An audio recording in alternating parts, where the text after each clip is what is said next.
भगवान राम ने सोचा था आज शाम को कि कल उनका तिलक होगा, राज तिलक सुबह, और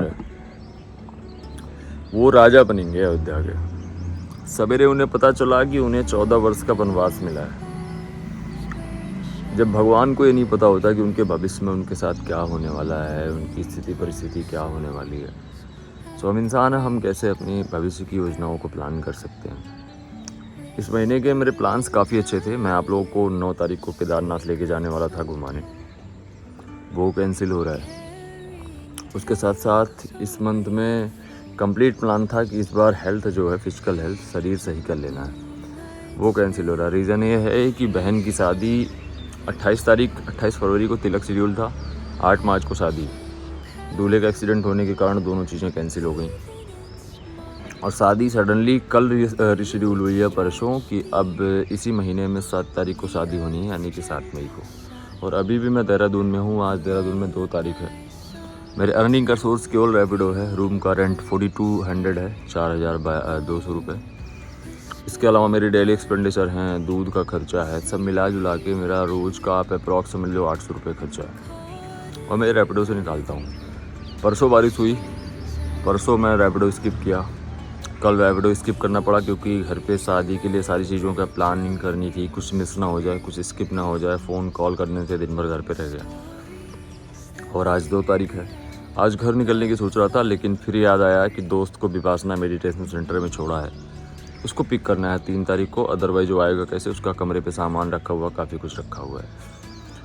सो मेरी सारी योजनाएं इस महीने ध्वस्त होती दिख रही हैं। अब बाकी भगवान जाने क्या करेंगे।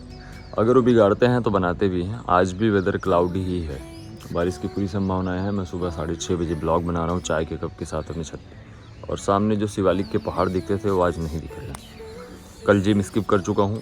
फिजिकल हेल्थ भी ख़राब होने वाली है, फिटनेस अब नहीं बनने से रही, और फाइनेंशियली तो दिक्कत आने ही वाली है। अब देखते हैं, जो ईश्वर की योजनाएं होंगी वो ऐसा करेंगे। हालांकि मुझे अपने कर्म करते रहने हैं, और मेरा कर्म है डेली ब्लॉगिंग करना। सो मैं अपना डेली ब्लॉग डालता रहता हूँ। अभी जिस ट्रिप पे हम गए थे उसका दर्द हाथों में कहीं कहीं है, चोट लगी है, और कहीं कहीं स्पॉट्स भी हैं हल्के हल्के। और इस क्रम को जारी रखेंगे, ब्लॉगिंग चलती रहेगी, चाहे जितनी विपरीत परिस्थितियाँ आएँ। आपके साथ डेली मिलूँगा मैं। मेरा नाम राज पांडे है, और आज 2 मई को मैं देहरादून से ब्लॉगिंग कर रहा हूँ। और मेरे सामने जो व्यूज़ दिख रहे हैं, पहाड़ जो दिखते थे वो नहीं दिख रहे हैं, मैं आपको दिखाता हूँ। ये देखो आप, आज फिर से क्लाउडी वेदर है। धूप सुबह हो ही नहीं पाई।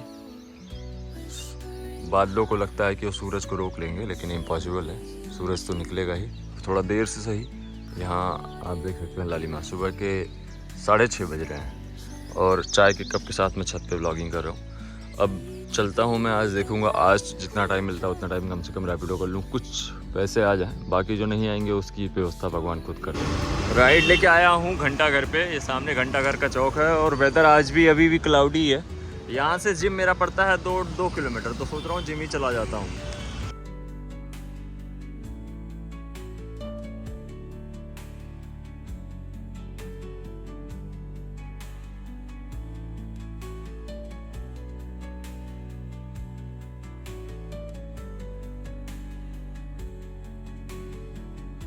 उसको कल मेडिटेशन सेंटर से निकालना था, लेकिन अभी उसको 10 बजे आज फ़ोन मिल गया, और उसने कॉल किया कि 1 घंटे के लिए 1 बजे तक मैं अवेलेबल हूँ, तुम मुझसे मिल सकते हो। तो उसका सब लगेज लेके मैं आ गया हूँ ये विपासना मेडिटेशन सेंटर की तरफ, और ये लगभग विपासना में पहुँचने वाला हूँ, ज़्यादा दूर नहीं बचा है।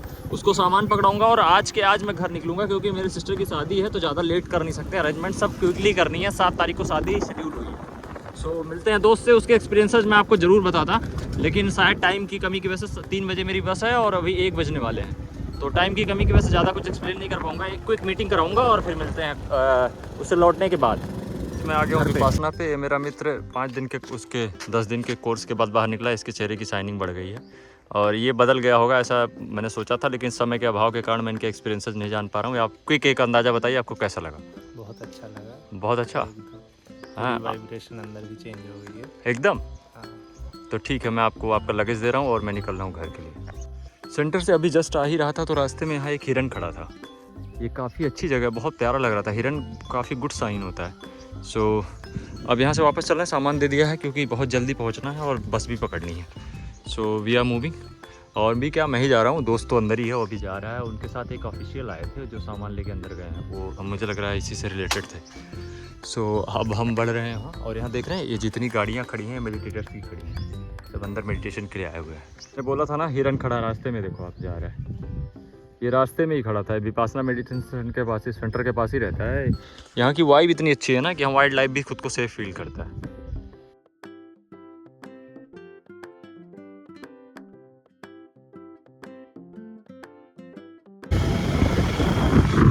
का सामान वापस दे दिया है और अब जा रहा हूँ घर। 27 मिनट दिखा रहा है और पहुँच के मुझे आधे घंटे के अंदर इमीडिएट तौर पे निकलना पड़ेगा। अगर मैं आधे घंटे में नहीं निकलूँगा तो मेरी बस छूट जाएगी। 3:30 की बस है, तो मुझे तेज़ बाइक चलानी पड़ेगी। हालांकि रास्ते काफ़ी खूबसूरत है, आपको दिखाना चाहिए, लेकिन अगर रास्ता दिखाऊँगा और ड्राइव करूँगा और मैप देखूँगा तो दुर्घटना होने की भी संभावना है। रास्ते जलेबी नुमा है और गाड़ियाँ ऐसे सामने से आ रही हैं। तो अब मैं बढ़ रहा हूँ अपने रूम की तरफ। इतने भयंकर जंगल में चीज़ों की उपलब्धता सुनिश्चित कर पाना इतना आसान नहीं होता, तो सब्जियां वगैरह पिकअप से जाती हैं। सब्जियां गई हैं। गाइस फाइनली अब निकल रहा हूँ रूम से घर के लिए। रैपिडो बुक कर दिया, रैपिडो वाले आ रहे हैं, फिर निकल जाऊँगा घर और कल पहुँचूँगा सुबह 7 बजे के करीब अयोध्या। रास्ते में अगर कुछ स्पेशल रहा तो दिखाऊँगा, अदरवाइज अब सीधे घर की यात्रा। बहन की शादी अटेंड करके मैं भी 10-15 तारीख तक रिटर्न आऊँगा।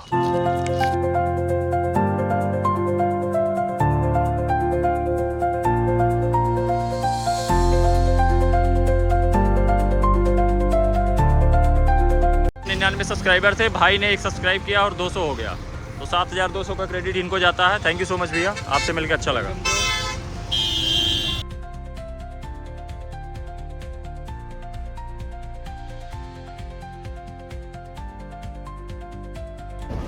रात में बस ने स्टॉप लिया तो मैं रुका एक बस स्टॉप पे, जहां मैंने खाया मोमोज, क्योंकि मुझे लेना था कुछ लाइट फूड। लंबे सफ़र के दौरान मैं कुछ खा नहीं सकता था। और सुबह 6:30 बजे मैं पहुंच गया अयोध्या। यहाँ मेरा वेलकम कर रही थी प्रकृति, यानी कि हो रही थी बहुत ज़ोरदार बारिश, और इतनी भयंकर बारिश मैंने अभी तक नहीं देखा था। तो यहाँ बारिश में पहुँचा और सुबह काफ़ी लंबा वेट भी करना पड़ा मुझे। तकरीबन 9 बजे के करीब मुझे मिली बस, जो मुझे घर ले जाती।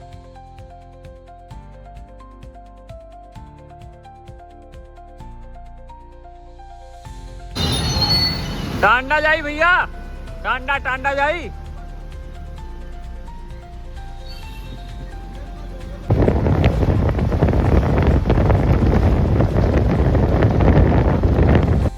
मेरे घर के ही पास में पड़ता है NTPC, यानी कि नेशनल थर्मल पावर कॉरपोरेशन, जो कि कांग्रेस सरकार के द्वारा स्थापित है।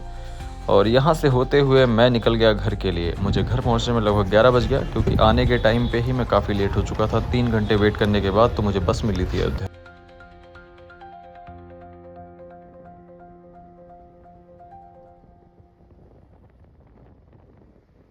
मैंने लगभग पूरा इंडिया ट्रैवल किया है, लेकिन जो अपने गांव का सबसे अनूठा डिश मुझे लगता है वो लगता है यहाँ का चाट। इससे अच्छा कहीं नहीं मिला मुझे आज तक पूरे भारत में। तो यहाँ विपुल और दीनदयाल मुझे रिसीव करने आए हैं, तो हम लोग ये चाट खा रहे हैं। ये मेरे बुआ का लड़का है और ये मेरा सगा बहन है।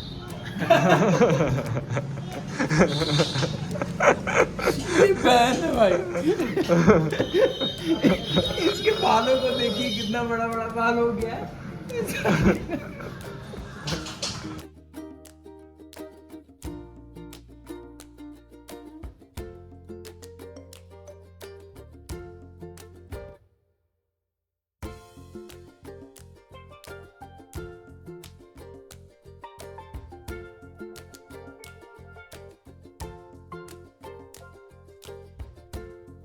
गाइस ये अनमोल है। मैं गांव में आ चुका हूँ, आया था देखने की आम कितना फल लगा है। तो देखिए पहला सबसे नीचे वाला जो फल लगा है उसी को ये तोड़ना शुरू कर चुके हैं।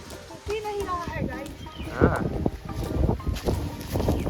ये फल थोड़ा बहुत है, लोग बता रहे हैं कि सब आम खा गए लोग। इस बार आम की बाग में उतना फल नहीं लगा है। टिकोरा ही खा गए थे ना, क्योंकि बंदर यहाँ पर बहुत है। हाँ। हमारे इलाका में अयोध्या वाले बंदर हैं। तुम गिरा दिया।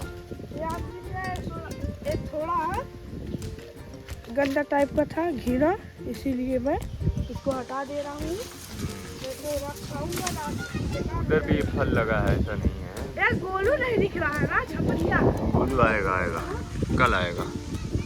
गुड मॉर्निंग गाइज, आज 4 मई है और मैं अपने गांव आ चुका हूँ।